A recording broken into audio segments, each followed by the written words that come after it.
Nous fêtons ces 30 ans, car en effet, voici 30 ans, le président Mitterrand a inauguré ce monument, et tout au long des semaines, nous allons, à travers différents événements, marquer l'ampleur de cet anniversaire.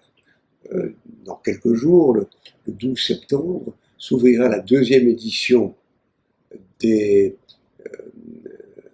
la Biennale des photographes du monde arabe, où tous les pays seront représentés, et le Maroc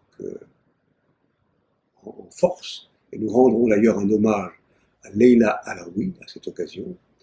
Un peu plus tard, le 25 septembre, ce sera un grand événement sur les chrétiens d'Orient, l'histoire des chrétiens d'Orient, 2000 ans d'histoire.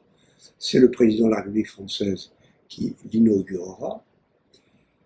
Et puis, par ailleurs, nous allons donner toute une série d'initiatives ou de cartes blanches à des personnalités internationales, en particulier à Tahar Ben-Jelloun, des concerts, des manifestations, des colloques, et surtout, le 29 septembre, un événement qui va célébrer la remise en mouvement des fameux moucharabiés. Comme vous le savez, ces moucharabiés sont bloqués presque depuis le début. Ils étaient supposés s'ouvrir et se fermer en fonction de la lumière, un peu comme la pupille de l'œil ou l'objectif de l'appareil photographique. Malheureusement, pour des raisons techniques, ces moucharabiés ont été bloqués pendant près de 30 ans.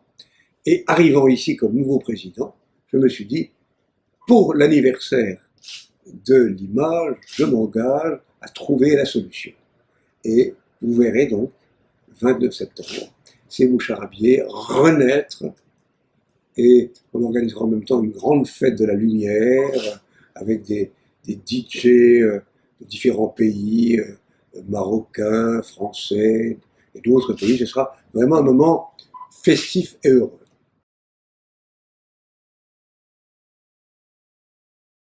Le Maroc est un pays d'exception. Les relations entre la France et le Maroc sont des relations d'exception. Il est tout à fait normal que le Maroc soit présent en force ici. Je me permets de vous rappeler que quand on entre sur le parvis de Lima, on doit franchir une place dédiée à Sa Majesté le roi Mohamed V. Oui. C'est dire à quel point l'empreinte marocaine est forte. Bon, il y a eu beaucoup d'événements où le Maroc a été présent, et personnellement, j'ai beaucoup veillé à ce que ce soit le cas, non seulement le Maroc contemporain, mais grâce à Sa Majesté, une exposition fabuleuse sur les écritures marocaines, Exactement. ou la présence très forte du Maroc dans l'exposition sur les trésors de l'islam en Afrique subsaharienne, et Sa Majesté le roi l'a visité. Et en effet, nous avons été honorés de sa présence à plusieurs reprises, ainsi que de la présence de Leila Myriam, qui a en particulier accompli un grand geste symbolique au nom du roi, qui a consisté à remettre une décoration royale à un imam, à un rabbin, à un évêque, qui exprime par là même cet esprit de tolérance et d'ouverture qui est celui du Maroc, mais qui est aussi le nôtre.